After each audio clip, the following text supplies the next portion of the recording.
They called me a failure until I gave them the bill. The night my parents humiliated me at dinner was the night I stopped being their doormat.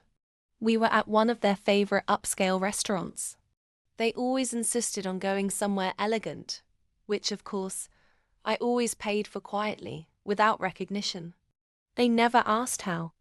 They never cared. My brother golden child extraordinaire was there too, sitting smug with his designer suit. The wine hadn't even been poured when the insults began. "You know," my mother said, swirling her glass, "it's just such a shame.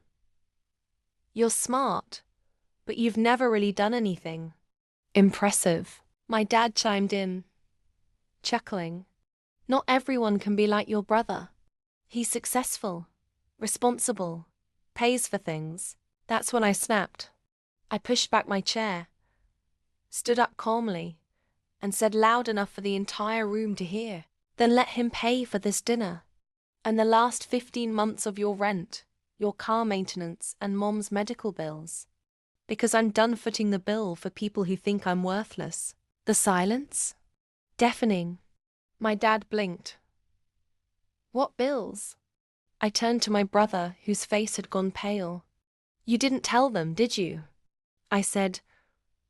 "You've been taking all the credit for my money." Turns out, the so-called family prodigy had been lying for over a year.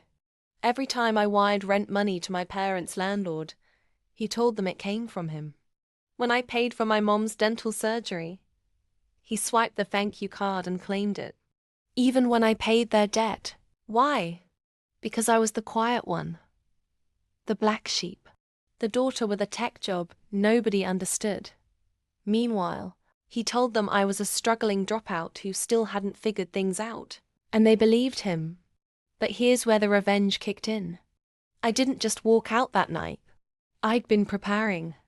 Before dinner, I'd scheduled a batch of emails with receipts, bank transfers, screenshots, statements, full breakdowns of every payment, all sent to their inboxes. I left them mid-meal. Outside the restaurant, I watched through the window as they both pulled out their phones. The horror on my brother's face. Delicious. Within 24 hours, the fallout began. They confronted him. He crumbled. Cried. He was cut off. No more pedestal. No more free rides.